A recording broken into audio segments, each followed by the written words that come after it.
Wife's shocking request to help her sister gain male experience. John Carter lived in the outer colonies. Far from Earth, his home was a small metal house at the edge of a quiet settlement. He liked the silence here. No noise from cities, no rush from crowds. Just him, his tools, and the stars. It had been 2 weeks since his marriage. But it was not a normal marriage. His wife, Lyra, was not human. She was from a peaceful alien race called the Thari. Their people had been living among humans for years, working together in trade and science. John had met Lyra when she came to his workshop to repair a damaged ship engine. She had a calm voice, deep green eyes, and a way of looking at people like she could see their thoughts. He had liked her from the start. She had agreed to marry him after a short courtship. To John, life finally felt complete. But on the night Lyra moved in, something felt off. She unpacked her small bag with precise, almost military movements. She placed each item carefully, as if it mattered where everything went. Her face stayed calm, but her eyes looked different tonight.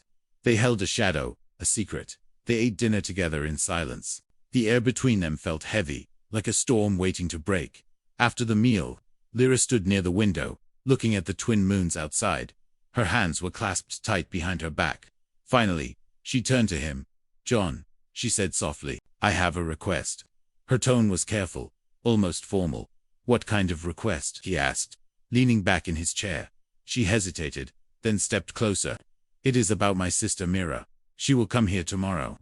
I want you to help her gain experience with human males." John blinked. He thought he had misheard. "I'm sorry, what?" Lyra's eyes did not waver. "It is important. For her, for my family, for my people." John put down his cup slowly. "Lyra, you can't just say something like that and expect me to understand.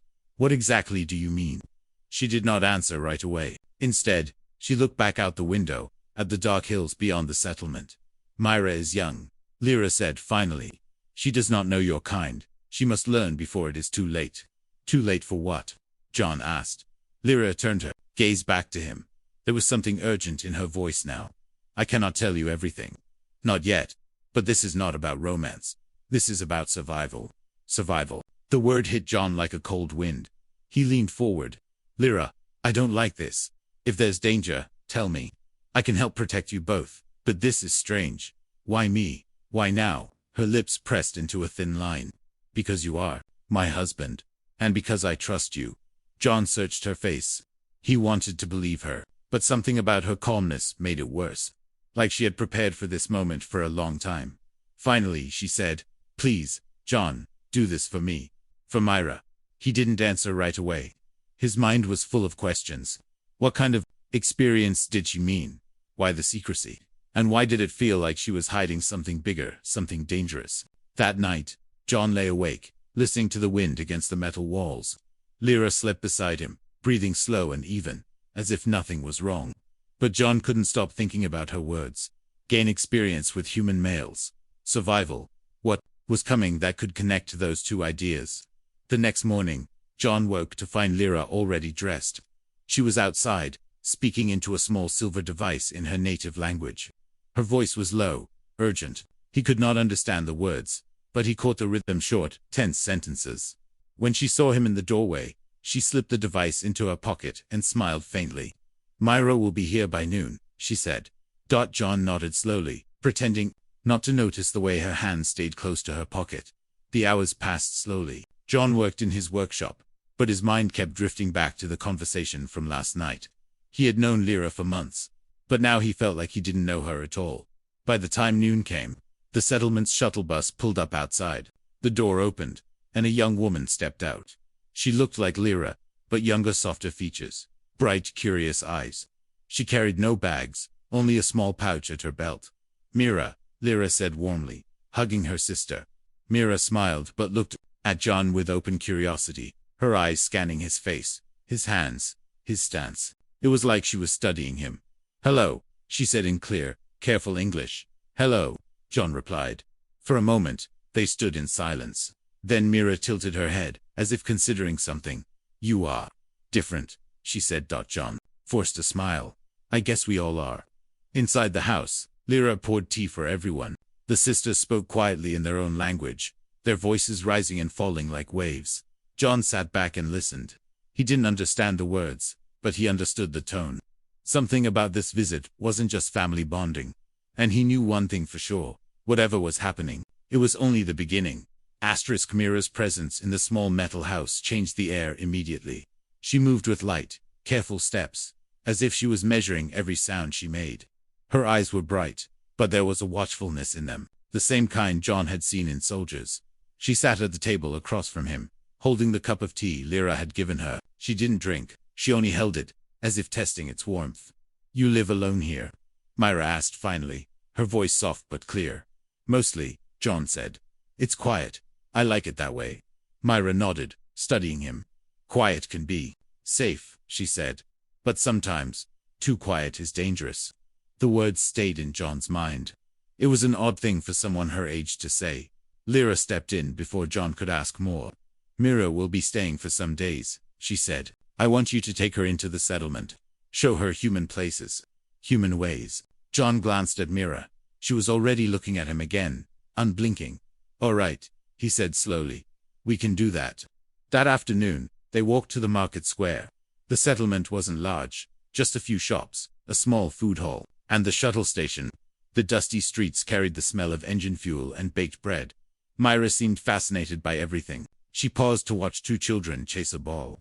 She leaned close to a food stall, sniffing the steam rising from a pot of noodles. She asked John simple questions in a steady flow. "Why do humans use paper money? Why do you greet strangers with a smile? Why do your males cut their hair short?" John answered what he could, keeping his voice light, but inside he felt uneasy. She wasn't just curious, she was collecting information. Like someone preparing for a mission. At one point, Myra stopped walking. Her eyes fixed on a group of miners, laughing at a corner table outside the food hall. "Those are human males?" she asked. "Yes," John said. "Why?" She didn't reply. She simply watched them for a long time, her face unreadable. Then she turned away and kept walking. When they returned home, Lyra was waiting at the door. She looked at Mira with a question in her eyes, but the younger woman only shook her head slightly. That night over dinner, Myra spoke little. She seemed deep in thought, and John could feel the weight of unasked questions pressing between them. Later, as John cleaned the dishes, he heard voices from the other room. The sisters were speaking in Thari, their words fast and urgent. He caught one human word in the middle of it: storm. The next morning, John decided to take Mira outside the settlement, toward the open plains. The twin suns shone low, casting long shadows across the ground. They stopped by a dried riverbed. John showed her how humans tracked footsteps in the dust. Myra listened closely, then bent down to copy his example. Her movements were precise, almost professional. "You've trained before," John said without thinking. Myra looked up at him, her green eyes calm but sharp. "I learned quickly," she said. She stood and brushed the dust from her hands. "Tell me about human males in danger. What do they do?" John frowned. "Depends on the man. Some fight, some run, some protect others." Mira nodded slowly, as if storing the answer away. By the time they returned, the sun was setting. The air felt heavier, as if the weather itself sensed something coming. That night, John woke to faint movement. Through the half-open door of the living room, he saw Mira sitting alone, staring out the window at the moons. Her posture was tense, her hands gripping the armrests. He stepped into the room quietly. "Can't sleep?" She didn't look at him. "No. I'm thinking about tomorrow." "What's tomorrow?" he asked. She finally turned to face him. "You will understand soon," she said. "But I think I will not survive what's coming." The words froze John in place. Before he could answer, she stood and walked past him toward her room. She didn't close the door fully. In the dim light, John saw her reach into her small pouch and take out a blade knot, a human one, but alien-made, glowing faintly along the edges. John lay awake the rest of the night. In the morning, Mira acted as if nothing had happened. She ate breakfast, asked about the day's plans, and even laughed at a joke from Lyra. But John couldn't shake the feeling that each smile, each question, was part of something larger, something she couldn't yet say aloud. And deep down, he knew the truth. Whatever her training was for, it wasn't just about learning human ways. It was about preparing for something dangerous, something close, something they could no longer avoid. The following day began like any other. The suns rose pale orange over the settlement, casting long shadows across the dust-covered streets. John worked in his workshop, fixing a broken coolant pump for one of the miners. Lyra and Mira stayed inside, speaking quietly in their own language. But by midday, John's uneasy feeling returned. Something about the sisters' behavior had changed. Their voices were sharper now, the pauses between sentences longer, as if they were choosing every word with care. When John stepped inside to ask if they wanted lunch, the room went silent. Myra stared at him for a moment, then turned back toward Lyra, her expression guarded. John pretended not to notice. "There's stew in the pot," he said. "Eat while it's hot." Lyra nodded politely, but her eyes followed him as he left. That evening, Lyra told John she was going to the settlement to trade for supplies. She didn't invite him to come along, which was unusual. The market was a safe place, and they often went together. Something about it didn't sit right. When the door closed behind her, John glanced at Mira. She was reading something on a small, silver tablet, her eyes scanning quickly. "I'll be back," John said. She didn't look up. "All right." John followed Lyra at a distance, keeping to the shadows. The streets were quiet, only a few workers heading home. He saw her turn into an alley behind the market instead of going toward the trade stalls.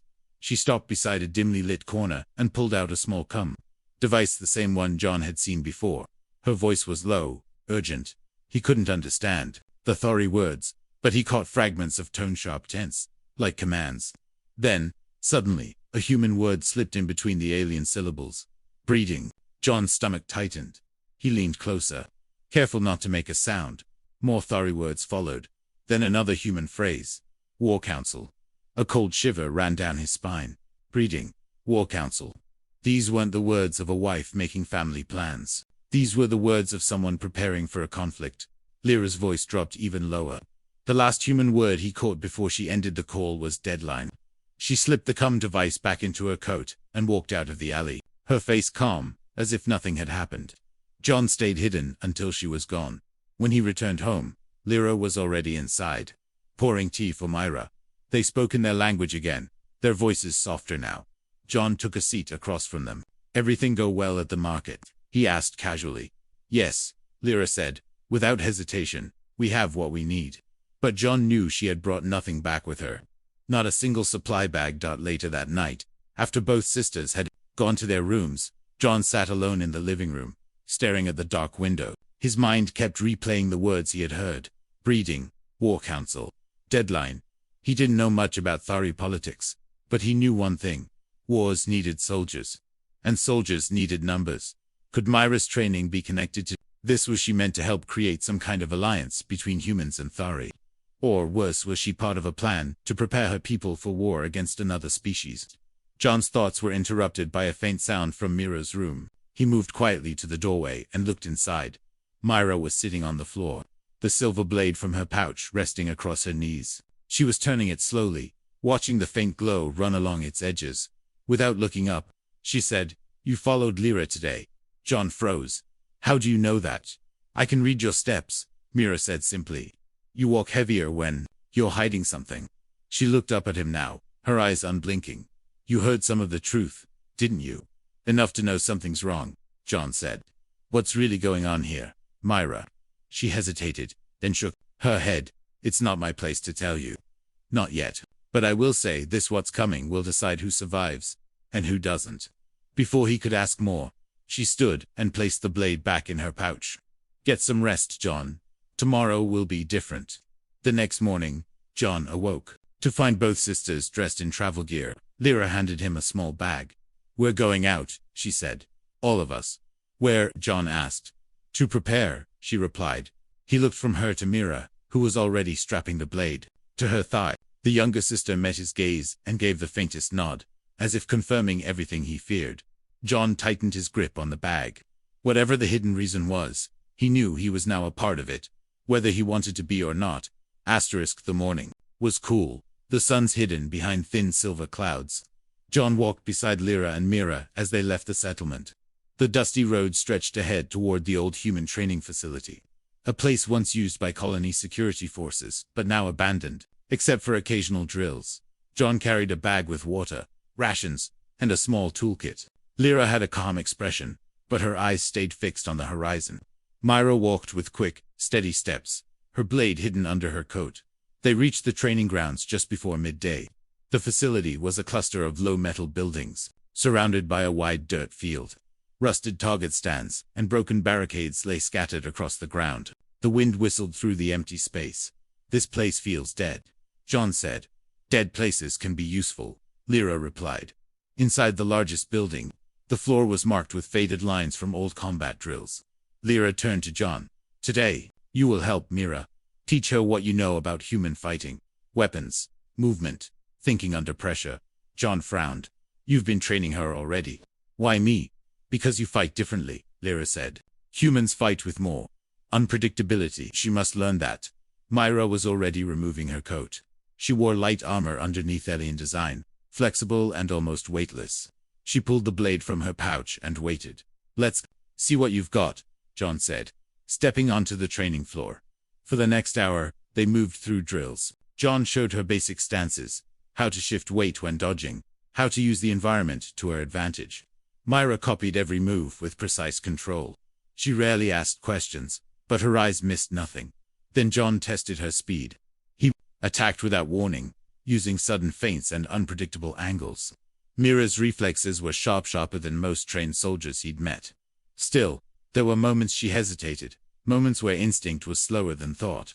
"That hesitation will get you killed," John said. Mira wiped sweat from her forehead. "I know," she said. "That is why I am here." They took a break by the open doors of the building.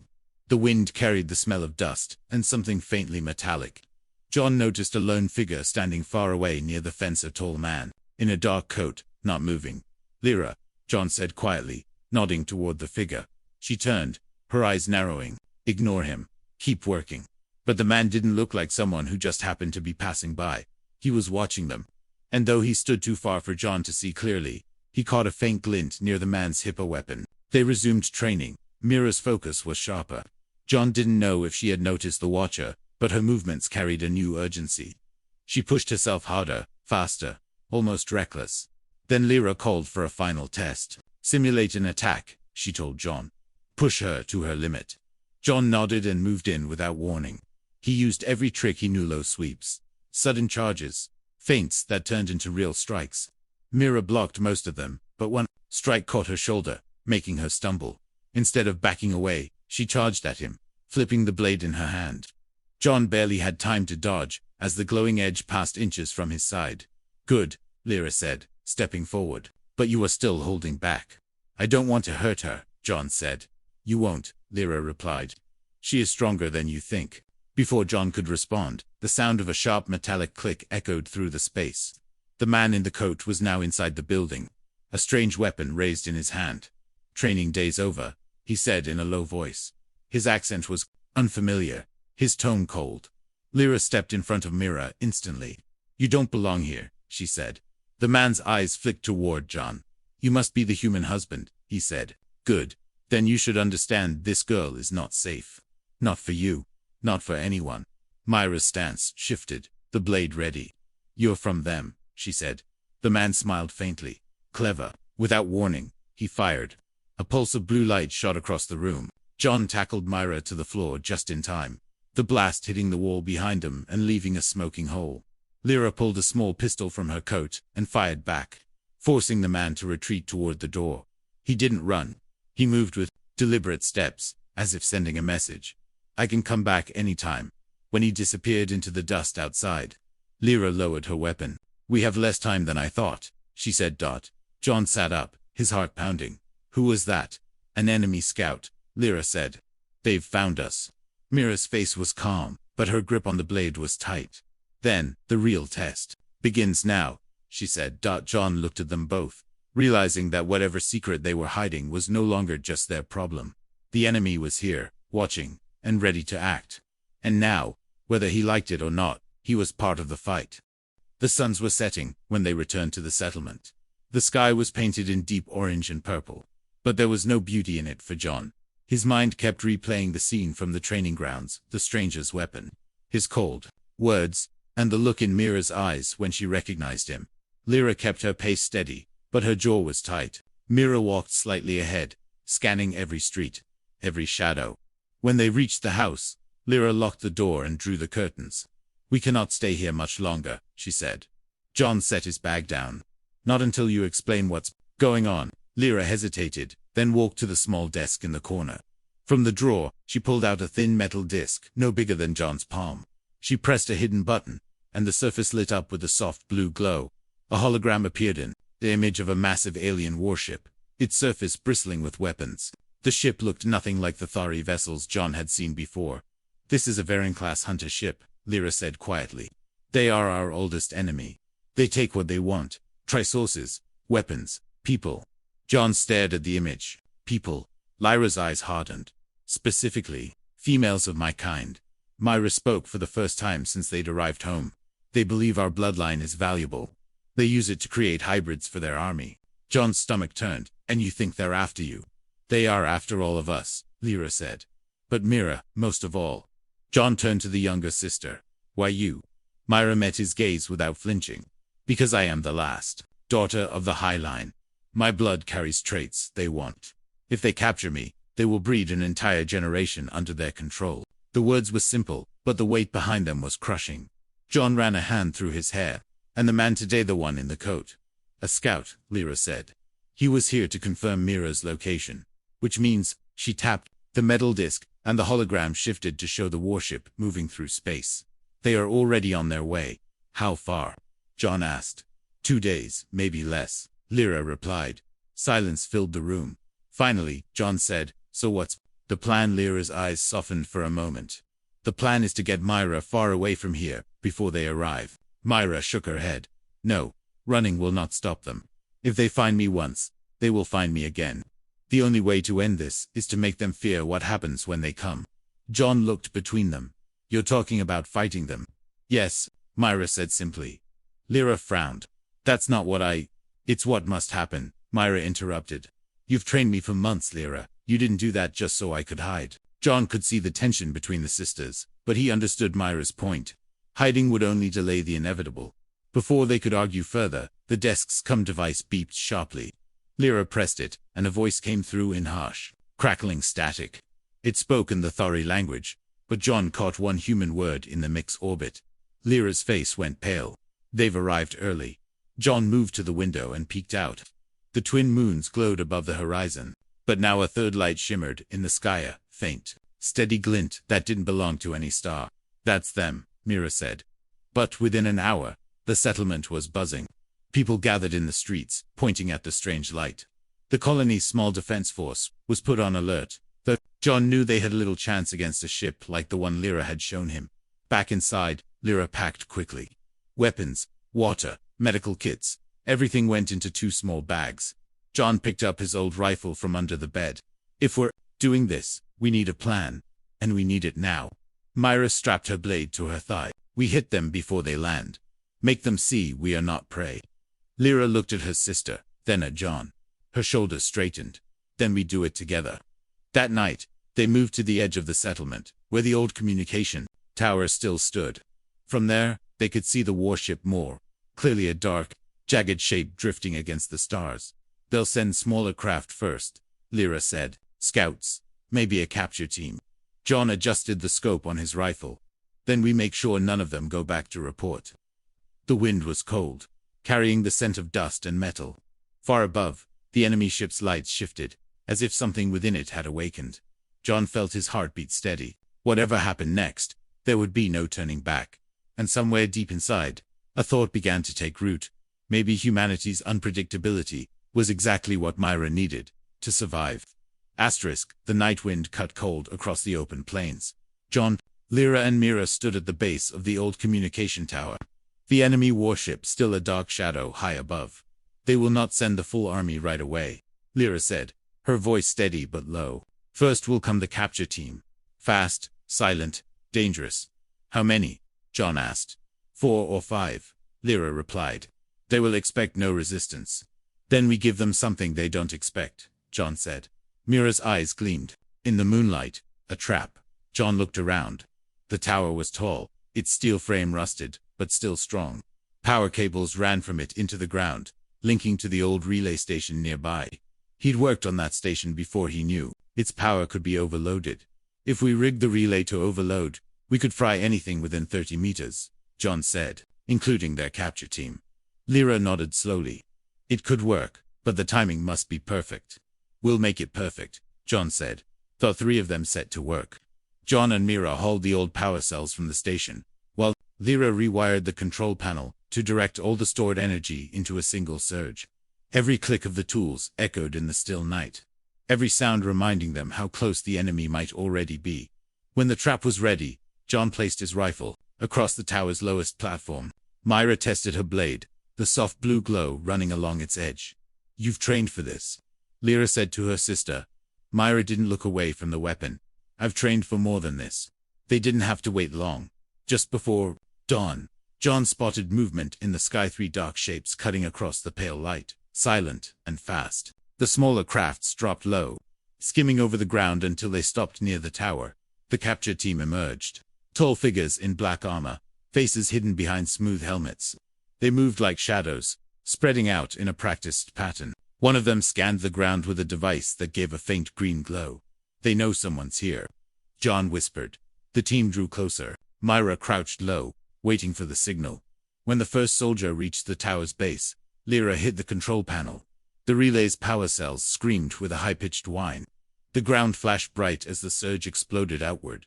Two of the soldiers dropped instantly, their armor sparking.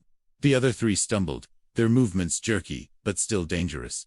"Now," John shouted. Mira sprang forward, blade slicing through the nearest soldier's weapon arm. The aliens' armor smoked where the glowing edge cut. John fired his rifle, dropping another. The last one lunged at Lyra, swinging a curved weapon, but she blocked with her pistol and fired point blank. The soldier collapsed, twitching from the overload's aftershock. Silence followed, broken only by the hiss of the relay's cooling systems. "That's 5, John said, scanning the field. Lyra shook her head. "That's the first wave. The warship will send more and stronger ones next." Mira kicked one of the fallen soldiers over, pulling a small device from its belt. It was a locator beacon, its red light blinking rapidly. "They already sent our position," she said. John cursed under his breath. "Then we need to move," before a low rumble cut him off. The ground vibrated, the sound growing louder until a shadow passed over them. The warship had shifted closer, its underside now clearly visible against the morning sky. "They're coming in force," Lyra said. "We can't fight them head-on." John thought fast. "Then we don't. We make them chase us." Myra narrowed her eyes. "You want to split them?" "Exactly," John said. "Draw their smaller crafts away from the ship. Get them far enough that they can't call for backup. Then take them out, one group at a time." Lyra considered it, then nodded. "It's risky, but it could work." They loaded what little gear they had into John's old transport truck. The engine roared to life, and they sped away from the tower, kicking up a trail of dust behind them. Minutes later, 2 enemy crafts broke from the warship's shadow and followed, their engines howling across the plains. John pushed the truck to its limit, weaving through the jagged rocks that jutted from the ground like broken teeth. "Hold on," he said through clenched teeth. Myra leaned out the window, aiming her stolen beacon device toward the pursuers. She triggered it, and one of the crafts veered suddenly, as if its systems had been scrambled. It crashed into the rocks in a burst of flame. "One down," she said, her voice calm. The second craft stayed on them, firing bursts of blue plasma that scorched the dirt just behind the truck. "Can you hit it?" John called. "Close enough," Myra replied. She climbed onto the roof of the moving truck, balancing with inhuman grace. As the craft closed in, she hurled her blade. The glowing weapon sliced through the craft's front intake, sending it spinning out of control before it exploded against the cliffs. The blast echoed across the empty plains. John slowed the truck. Lyra checked the sky. "That will get the warship's attention. We have minutes before they send the next wave." John's hands tightened on the wheel. "Then we use those minutes to get ready for them." They were alive for now, but the real fights was still coming. And if they lost that one, there would be no second. The sun was barely above the horizon when they saw the warship moving. The massive vessel drifted lower, casting a shadow over the plains like a dark storm cloud. Its engines hummed with a deep, heavy sound that seemed to vibrate in John's bones. "They're coming in full force now," Lyra said. Scanning the sky through the truck's cracked windshield, John slowed the vehicle near a line of jagged cliffs. "This is where we make our stand." They parked in the cover of the rocks, unloading weapons and gear. Myra retrieved her glowing blade, the edge still faintly humming from the last fight. Lyra loaded her pistol with fresh energy cells. John checked his rifle, then set a small pack of explosives at his side. The first wave came fast. 4 drop pods falling from the warship, like shooting stars, they slammed into the ground nearby, dust exploding around them. From each pod, armored soldiers stepped out, weapons ready. "They're splitting," Mira observed. 2 flanking, left, 2 right. John nodded. "Then we take them in pairs." The left flank came first, their boots pounding over the rocky ground. John took position behind a boulder, firing short bursts from his rifle. 1 soldier went down, but the other kept advancing, firing back with blue plasma bolts that scorched the stone. Beside him, Byra appeared from above, leaping down from the cliffside. Her blade flashed, slicing through the soldier's weapon before she drove him back with a quick, precise strike. On the right, Lyra moved with sharp, efficient aim. She dropped 1 soldier with a shot to the helmet, then rolled behind cover to avoid the second's fire. John shifted position, lining up a clean shot, and dropped the last of the first wave. "More incoming," Mira shouted. The second wave was bigger, 6 soldiers in heavier armor, their weapons glowing with a faint red light. Behind them, a new figure emerged taller than the rest. Armor black and gold, a curved spear-like weapon in his hands. "That's their leader," Lyra said, her voice tense. The leader pointed his spear toward them, speaking in a language John didn't understand. The soldiers spread out, moving with terrifying precision. John tossed one of the explosives toward a narrow gap between 2 boulders. The blast shook the ground, taking out 2 soldiers and sealing part of the path, but the rest kept coming. Mira met them head-on, her blade clashing against alien steel. Sparks flew as she parried and struck, her movements quick but controlled. Lyra provided cover fire, forcing the enemy to split their attention.